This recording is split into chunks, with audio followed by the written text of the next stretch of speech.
नमस्कार मित्रमैत्रिणींनो, सर्वांना श्री स्वामी समर्थ। आपल्या यूट्यूब चॅनेलवरती तुमच्या सर्वांचं मनापासून स्वागत आहे। चॅनेलवरती कोणी नवीन असेल तर चॅनेलला लगेच सबस्क्राइब करा। लगेच आजच्या कथेला सुरुवात करूया। एकदा भगवान भोलेनाथ पृथ्वीवर भ्रमण करण्यासाठी गेले, तेव्हा त्यांनी एका युवकाला पाहिलं। तो देवाला दोष देत होता। तो त्याच्या आयुष्यावर खूप जास्त दुःखी होता, निराश होता।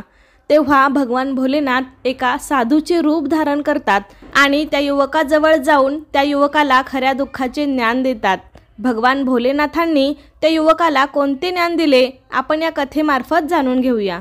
आज आपण जाणून घेणार आहोत की खरे दुःख काय असते। जर तुम्ही ही कथा ऐकत असाल तर संपूर्ण ऐका, या कथेला मध्येच सोडून जाऊ नका, कारण या पवित्र कथेला पूर्ण ऐकल्याने इच्छापूर्ती होते। म्हणूनच ही कथा संपूर्ण ऐका, भोलेनाथांचा अनादर करू नका। सुख आणि दुःख एकाच नाण्याच्या दोन बाजू असतात। तुम्ही ही गोष्ट ऐकलीच असेल की सुख आणि दुःख हे आपल्या आयुष्यात ये-जा करतच असतात आणि अशा परिस्थितीत आपल्याला असं वाटतं की आपल्या जीवनामध्ये हजारो दुःख आहेत, हजारो संकट आहेत। परंतु जर तुम्ही वास्तविक पाहिलं तर तुम्हाला हे खूप चांगल्या प्रकारे समजेल की आपल्या जीवनामध्ये फक्त एकच दुःख असते। आपल्या जीवनामध्ये खरं दुःख काय आहे हे आपण आज या कथेमार्फत जाणून घेणार आहोत आणि त्या दुःखाचे निवारण आणि समाधान काय आहे हे सुद्धा आपण या कथेमार्फत समजून घेणार आहोत। तेव्हा ही कथा तुम्ही शेवटपर्यंत नक्की ऐका। एका गावामध्ये एक व्यक्ती राहत होता। त्याचं नाव मोहन होतं। तो खूपच आळशी आणि त्याच्या आयुष्यात खूप जास्त निराश होता। त्याचं कारण हे होतं की त्याने त्याच्या आयुष्यात अजूनपर्यंत काहीही मिळवले नव्हते। तो काही कामसुद्धा करत नव्हता। त्याच्या घरातील माणसंसुद्धा या गोष्टीमुळे खूप जास्त काळजीत असायचे। त्यांना फक्त असंच वाटायचं की मोहनने बाहेर जाऊन काहीतरी काम करावं, एखादी नोकरी करावी, परंतु मोहन कोणाचं काहीच ऐकत नव्हता। त्याच्या घरातील माणसं त्याला नेहमी दुसऱ्या मुलांचे उदाहरण द्यायचे आणि त्याला खूप टोमणे मारायचे, त्याला खूप वाईट साईट बोलायचे, परंतु त्याला त्याचा काहीच फरक पडत नव्हता। मोहनचे सर्व मित्र खूप जास्त यशस्वी झाले होते। काही मित्र खूप चांगला व्यापार करत होते तर काही जण खूप चांगली नोकरी करत होते। त्यामुळे जेव्हा पण ते लोक एकत्र भेटायचे तेव्हा ते स्वतःचा मोठेपणा वाढवून सांगत असत, परंतु मोहन काहीच करत नव्हता। त्यामुळे जेव्हा पण त्याला कोणी विचारायचा की तू काय करतोस, तेव्हा तो काहीच बोलायचा नाही। त्याला हे बोलायला खूप लाज वाटायची की तो काहीच करत नाही। तो नेहमी सर्वांना फक्त एकच गोष्ट म्हणायचा, मी प्रयत्न करत आहे परंतु माझ्या प्रयत्नांना यश प्राप्त होत नाही।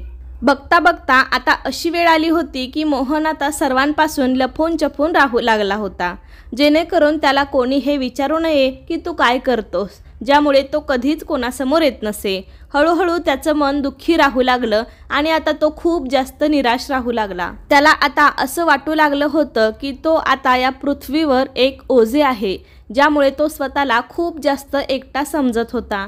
एके दिवशी तर त्याच्या मनामध्ये हा विचारसुद्धा आला की माझ्या हातात काहीच नाही, मी काहीही करू शकत नाही।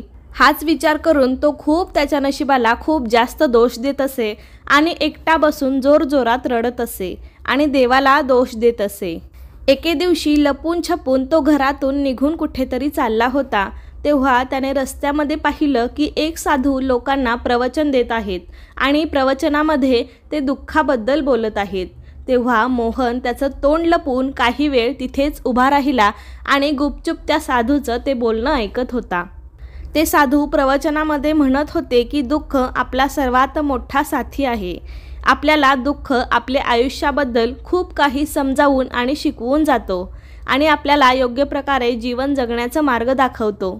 हे दुःख आपल्याला गुरुप्रमाणे आहे, ज्याच्याकडून आपल्याला नेहमी शिकत राहायला पाहिजे। तुमची जर इच्छा असेल तर तुमच्या आयुष्यात तुम्ही तुमच्या दुःखांना तुमचा गुरु बनवू शकता आणि त्याकडून शिकून घेऊ शकता। नाहीतर जर तुमची इच्छा असेल तर तुम्ही तुमचं दुःख कवटाळून रडत सुद्धा बसू शकता, परंतु यामुळे तुम्हाला कोणताही लाभ होणार नाही। उलट तुम्ही दिवसेंदिवस अधिकाधिक कमकुवत होत जाल, निराश होत जाल। मोहन गुपचूप लपून त्या साधूंचं हे बोलणं ऐकत होता। जसं प्रवचन संपलं, मोहन ताबडतोब त्या साधूजवळ पोहोचला। साधूला प्रणाम करून मोहन म्हणतो, हे महात्मा, तुम्ही आता काही वेळापूर्वी दुःखाला गुरु सांगत होतात। तुम्ही म्हणत होतात की दुःखांकडून आपल्याला शिकायला पाहिजे, आपण दुःखाला आपला गुरु बनवायला पाहिजे। परंतु मी तर माझ्या दुःखांमुळे खूप जास्त त्रासलेलो आहे, मी माझ्या पूर्ण आयुष्याला त्रासलेलो आहे।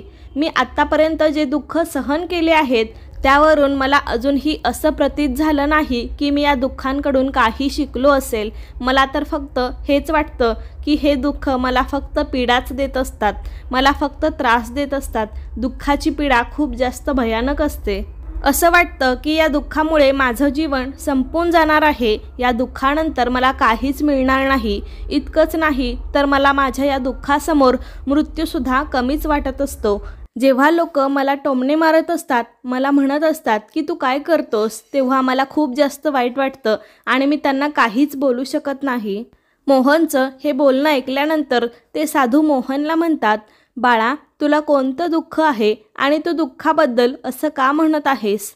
मोहनने त्याच्यासोबत जे काही घडत आहे, त्याला जे काही दुःख आहे ते सर्व दुःख त्याने त्या साधूला सांगितलं आणि म्हणू लागला, हे महात्मा, तुमच्याकडे माझ्या दुःखावर काही समाधान आहे का? मोहनचं हे बोलणं ऐकल्यानंतर ते साधू हसू लागले आणि मोहनला म्हणू लागले, बाळा जेव्हा तुझ्या आयुष्यात एखादं खरं दुःख येईल तेव्हा तू माझ्याजवळ ये, तेव्हा मी त्याचं समाधान तुला नक्की सांगेन। त्या साधूचं हे बोलणं ऐकल्यानंतर मोहन थोडा प्रश्नात पडला।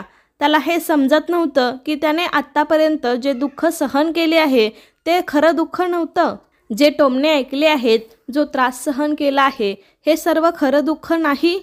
पुढे तो मनातल्या मनात स्वतःला म्हणतो, मला जेव्हा माझी स्वतःची माणसं समजू शकली नाहीत, मग अशा परिस्थितीत हे साधू मला काय समजून घेणार?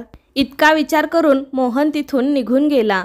मोहन सर्व लोकांचे टोमणे ऐकून खूप जास्त थकून गेला होता, तो खूप जास्त निराश झाला होता, ज्यामुळे त्याने निर्णय घेतला की तो आता काहीतरी करून दाखवणारच। त्याने त्याच्या वडिलांकडून थोडे पैसे मागितले आणि त्या पैशांमधून त्याने एक व्यापार सुरू केला। त्याचे वडील खुश होते, कारण त्याचा मुलगा काहीतरी करण्याचा प्रयत्न तर करत आहे। परंतु मोहनला त्याच्या व्यापारामध्ये कोणतेच यश मिळत नव्हते, ज्यामुळे तो खूप जास्त निराश झाला। त्याला हे समजत नव्हतं की काय करावं, कशा प्रकारे व्यापारामध्ये प्रगती करावी। तेव्हा त्याच्या वडिलांनी त्याला सांगितलं, बाळा काही हरकत नाही, याच प्रकारे तू प्रयत्न करत राहा, आज नाही तर उद्या तुला यश नक्कीच मिळेल। मोहनने त्याच्या वडिलांचे बोलणं ऐकलं आणि त्याच्या व्यापारामध्ये तो अधिक मेहनत करू लागला। हळूहळू त्याला व्यापारामध्ये यश मिळू लागलं आणि त्यानंतर त्याने त्याच्या व्यापारामध्ये अधिक गती पकडली। बघता बघताच फक्त 3 ते 4 वर्षांमध्ये तो एक मोठा व्यापारी बनला। आता त्याच्याजवळ पैशाची कोणत्याही प्रकारे कमी नव्हती। लोक जे पूर्वी मोहनला टोमणे मारायचे, त्याला पसंत करत नव्हते, ते आता मोहनला पसंत करू लागले होते। मोहनचे आईवडील सुद्धा आता त्याच्यावर खूप जास्त खुश होते आणि त्याच्या यशाने ते खूप जास्त प्रसन्न झाले होते। हळूहळू मोहनच्या मित्रांची संख्या वाढू लागली। मोहनच्या काही मित्रांनी त्याला हा सल्ला दिला की त्याने त्याचा व्यापार आणखी जास्त गतीने वाढवायला हवा, व्यापाराला आणखी पसरवायला पाहिजे। मोहनला त्याच्या एका मित्राने सल्ला दिला की आज तू फक्त एका नगरातील सर्वात मोठा व्यापारी आहेस, तर तू इतका आनंदी आहेस, तुझ्यासोबत इतके सर्व लोक आहेत, मग अशा परिस्थितीत तू विचार कर की जेव्हा तू या राज्याचा सर्वात मोठा व्यापारी बनशील तेव्हा तुझ्याजवळ लोकांची गर्दी जमेल, लोक तुला भेटण्यासाठी वेळ मागतील। इतकंच नाही तर इतर राज्याचा राजासुद्धा तुला भेटू इच्छित असेल, तुझी प्रशंसा करेल आणि जर राजाला काही गरज लागली तर तो तुझ्याकडून उधारीवर धनसुद्धा घेईल।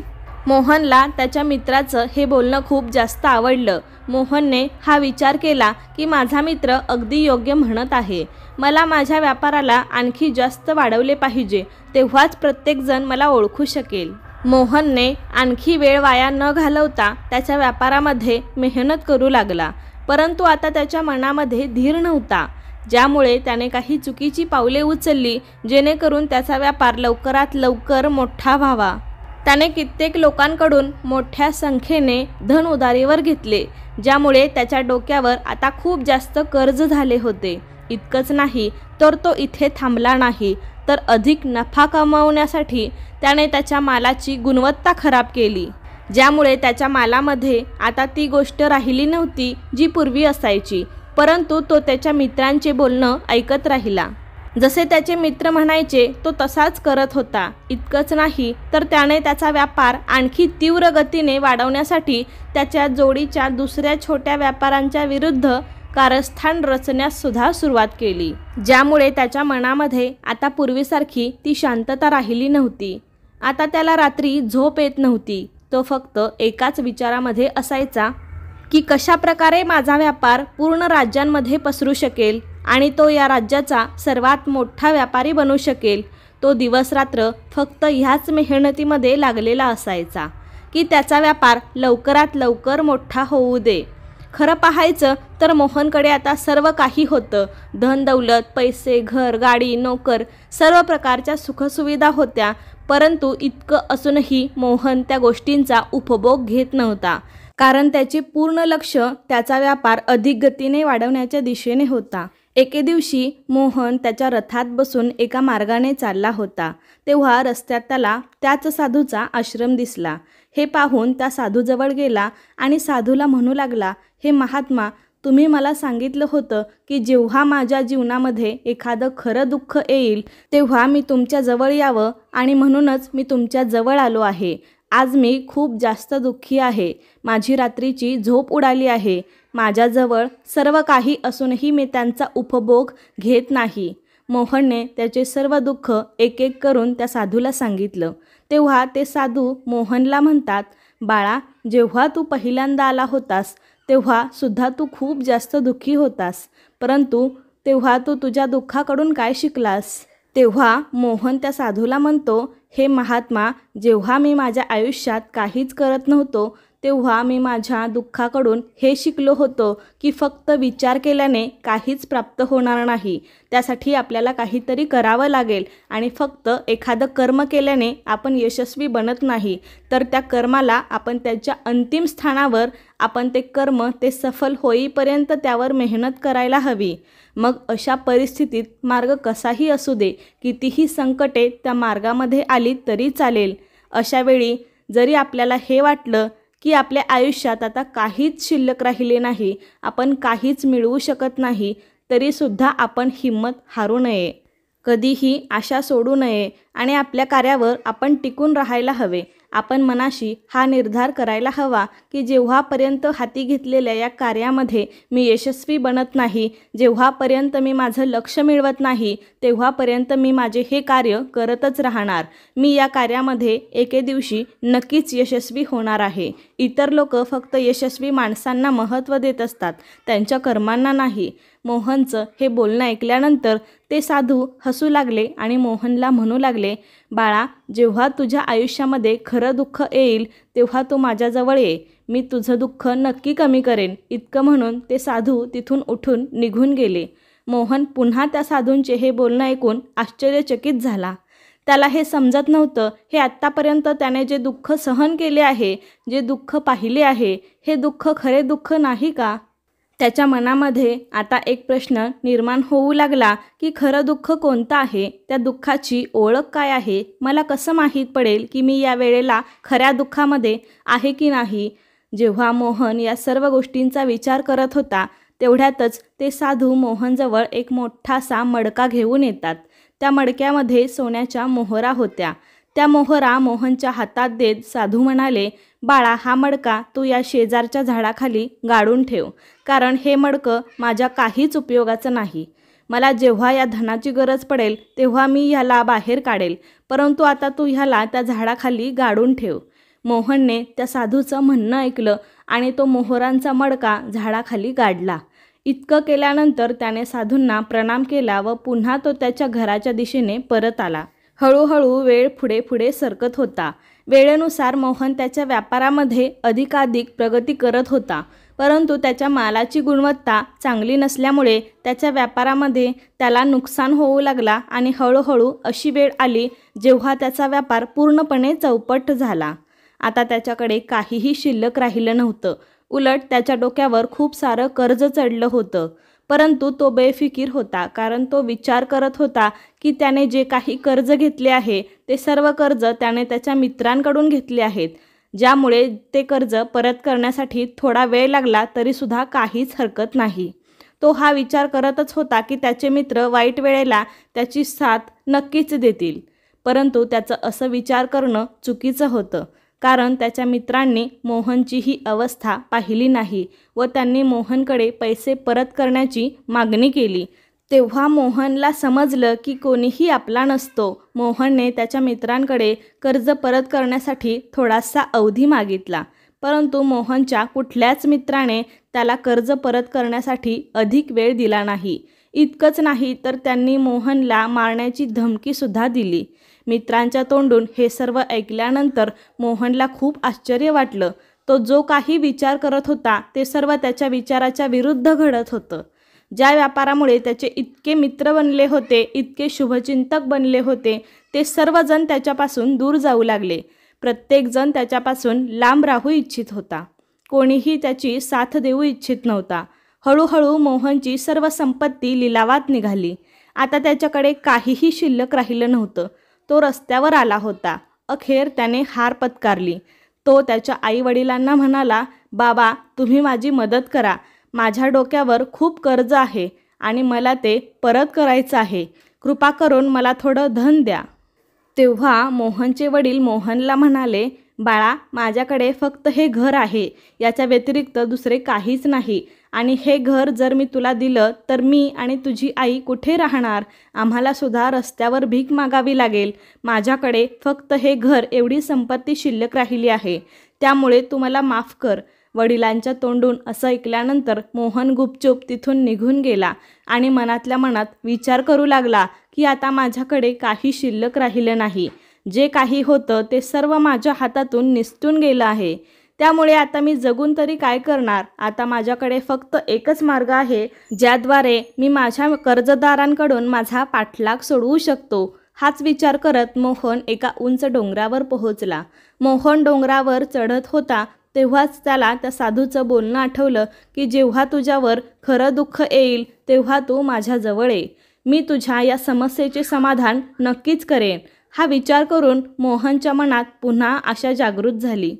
मोहन ताबडतोब धावत धावत त्या साधूजवळ पोहोचला आणि त्यांना प्रणाम करत त्याने त्याच्यासोबत जे काही घडलं ते सर्व त्या साधूला सांगितलं आणि म्हणू लागला, हे महात्मा, तुम्ही म्हणाला होतात की जेव्हा माझ्यावर खरं दुःख येईल तेव्हा तुम्ही त्या दुःखाचं समाधान नक्की कराल, आणि आता ती वेळ आली आहे। तेव्हा ते साधू मोहनचं हे बोलणं ऐकून हसू लागले आणि म्हणू लागले, बाळा, कुठे आहे खरं दुःख?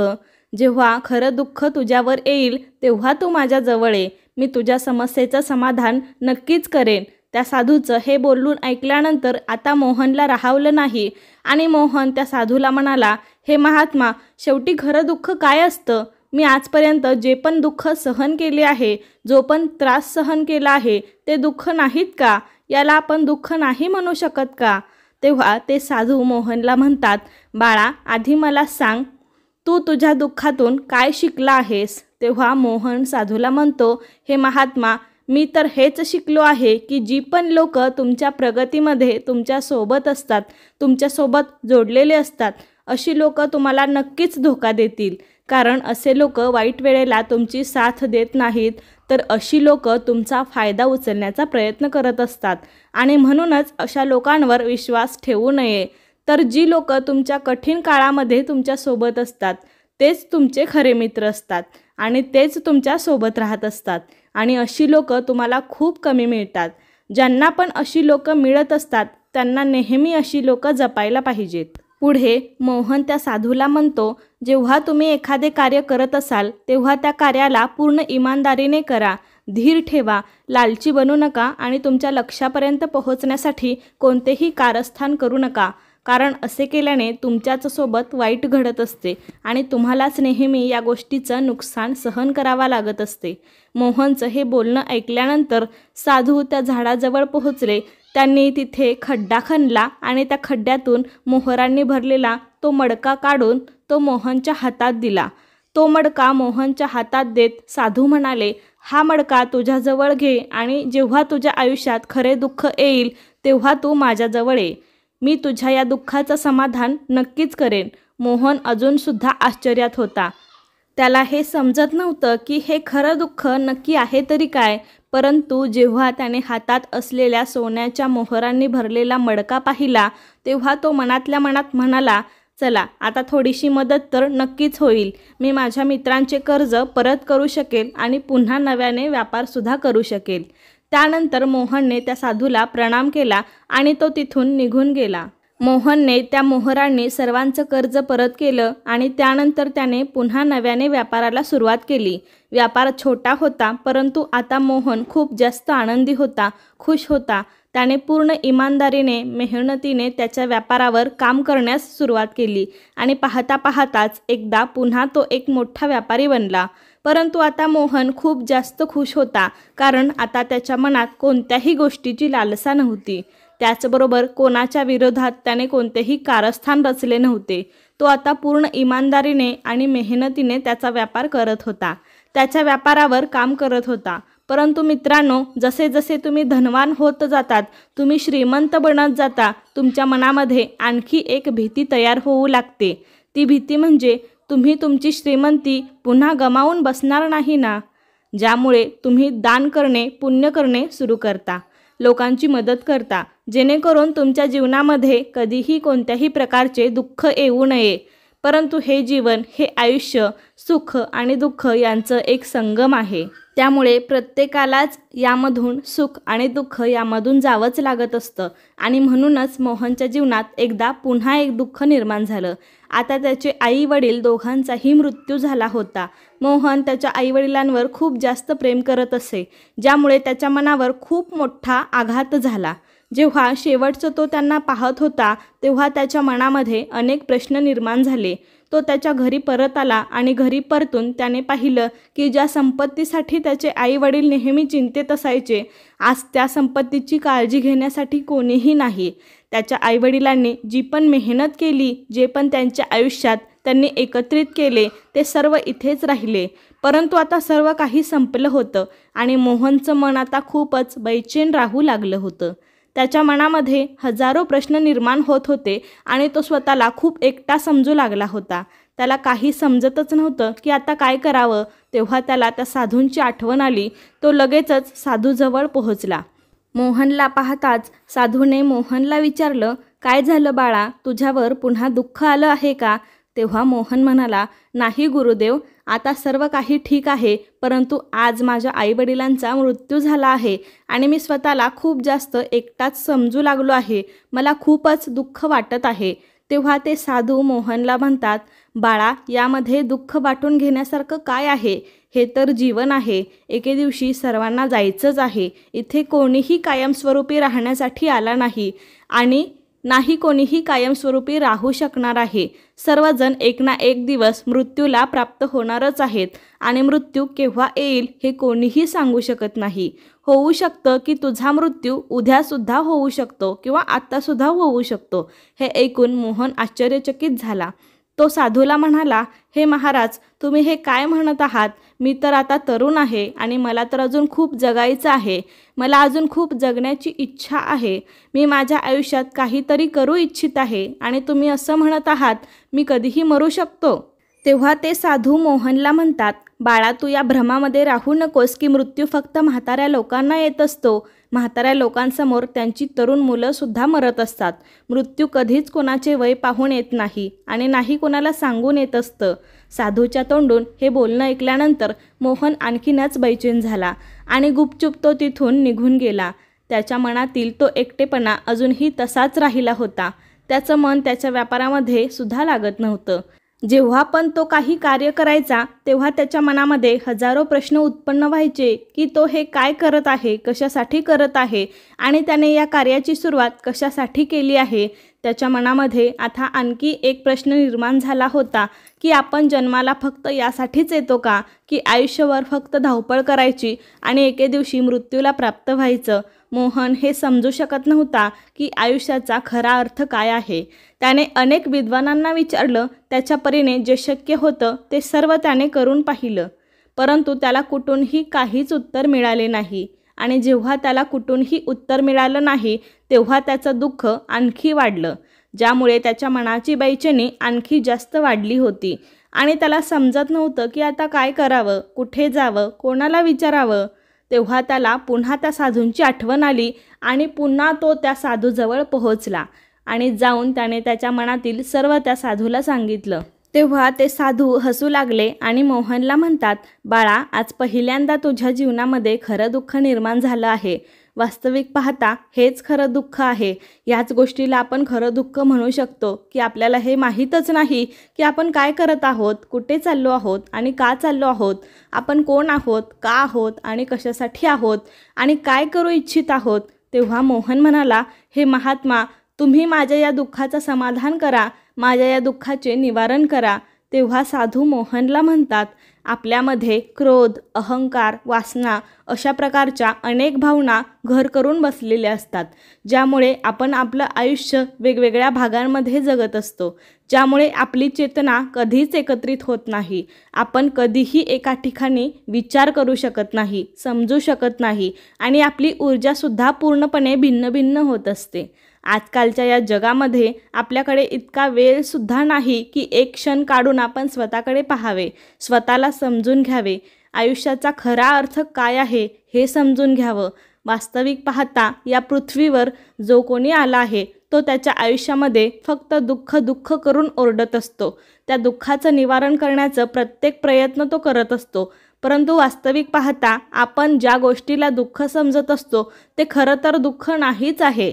मग त्या गोष्टीचं समाधान आपल्याला कसं मिळू शकेल? ह्या तर फक्त परिस्थिती आहेत ज्यामुळे आपण स्वतःला दुःखी समजत असतो, आपण स्वतःला संकटामध्ये समजत असतो। जसे आपण एका परिस्थितीमधून निघतो, लगेच आपण एखाद्या दुसऱ्या परिस्थितीमध्ये अडकून जातो।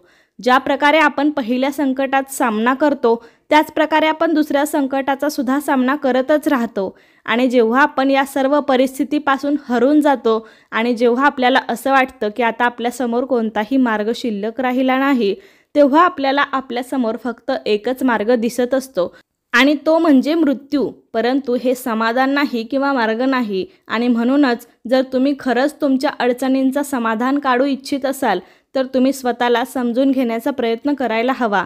तुमच्या जीवनाचा उद्देश आणि अर्थ समजून घेण्याचा प्रयत्न करा।